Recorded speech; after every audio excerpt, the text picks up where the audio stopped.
lui a déclenché une crise de délirium tremens. Les docteurs, avec la franchise qui leur est propre, affirment qu'il va mourir demain.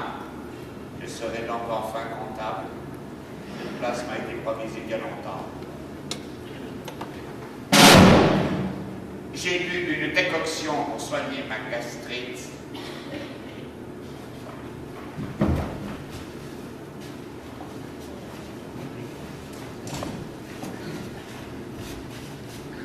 Août 1865.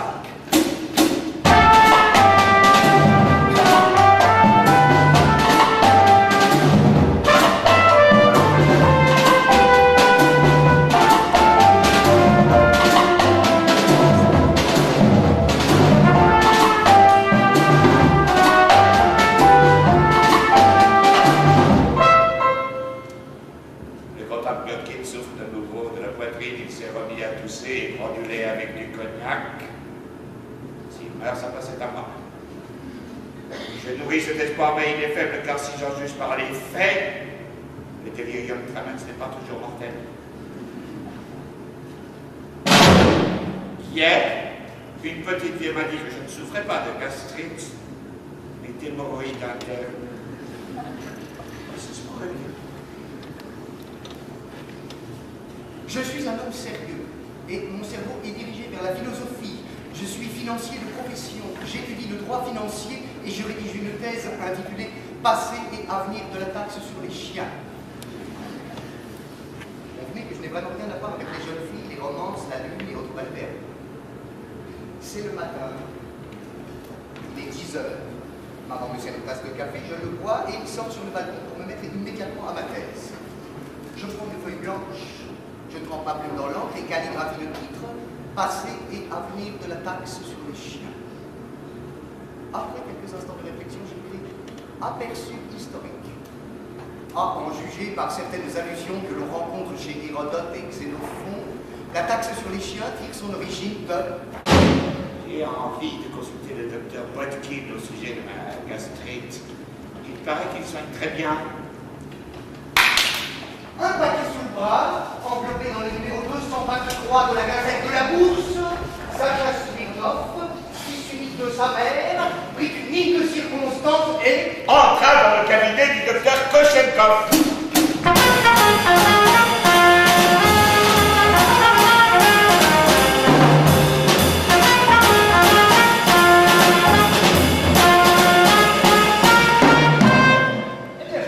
Dit le docteur en l'accueillant. Alors, comment nous sentons-nous, madame? Sacha porta la main à son cœur et dit d'une voix émue. Maman vous salue, docteur, et vous remercie. Elle n'a que moi et vous m'avez sauvé la vie. J'ai une grave maladie et nous ne savons tous deux comment vous remercier. Je vous en prie, jeune homme. L'interrompit le docteur, fondant de satisfaction. J'ai fait ce que tout autre aurait fait à ma place. Elle n'a que moi, nous sommes pauvres et Naturellement, nous pouvons vous payer vos soins. nous nous sommes très confus, docteur. Maman et moi, son fils unique. Nous vous prions instamment d'accepter en signe de gratitude cet objet que... C'est un objet de très grand prix. Un bronze ancien, une œuvre d'art. Il nous vient de feu papa et nous le conservions comme une relique. Papa achetait des bronzes anciens et les revendait à les amateurs. Maintenant, nous faisons la même chose. Maman et moi. Un petit candélabre. En bronze ancien. Artistiquement travaillé. Deux personnages. Féminin. Sur un piédestal. En costume d'Ève. Dans des attitudes... La description desquelles il me manque. L'audace.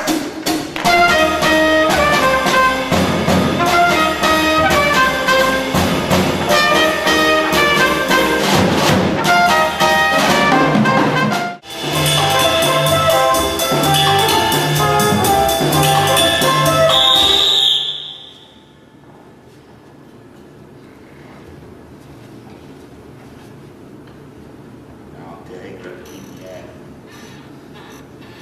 Hélas, la mort de ce vieillard ne m'a rien rapporté. Il m'apparaît en rêve toutes les nuits en cabine blanche, me faisant signe du doigt. Malheur à moi, maudit. Ce n'est pas moi qui suis nommé comptable, mais Tchalikov.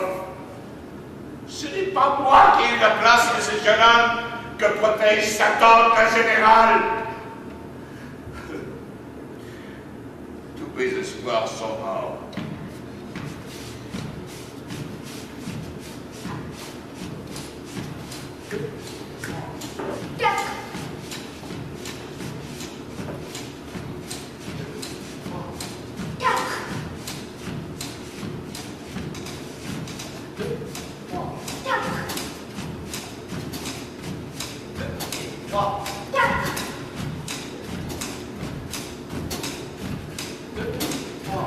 Au 5e siècle, Comme de nos jours. le soleil se levait tous les matins et se couchait tous les soirs. 4. Le matin, lorsque les premiers rayons de chandelle du ciel l'arrosaient, la terre revivait, l'air se remplissait de joie, d'enthousiasme et d'espérance. Le soir, elle s'apaisait et s'enfonçait dans d'austères ténèbres. Le jour ressemblait au jour et la nuit à la nuit.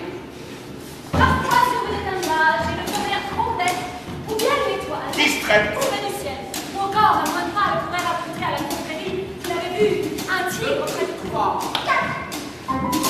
Les moines travaillaient et écrivaient, leur supérieur jouait de l'or, faisait du vers latin et écrivait de la musique. Mais les vieillards jouissaient d'un don extraordinaire. Ils jouaient de l'orgue avec un tel art. 4. Je crois qu'il parle à même de ce qui est ordinaire, par exemple, des arches, des bêtes sauvages. Ou de la mer. On ne pouvait l'écouter sans sourire. Nous en pleurer. Et des harmonies pareilles à celles de l'orgue semblaient résonner dans son cœur.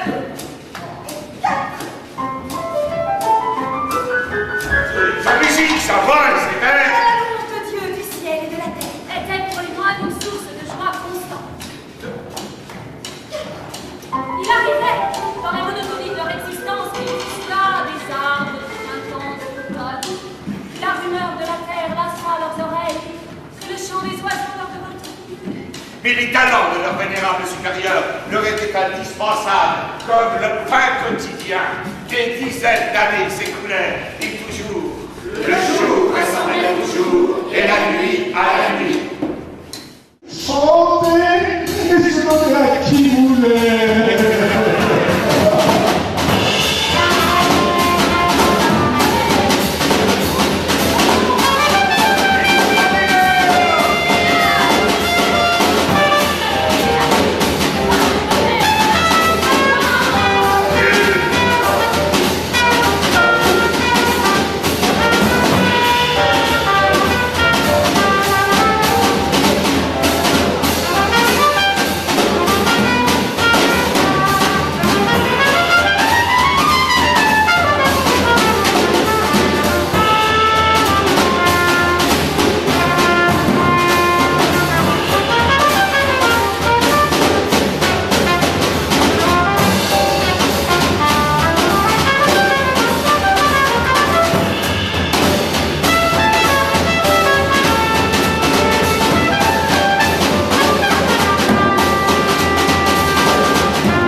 Après avoir maudit la beauté du diable, le vieillard s'enferma dans sa cellule.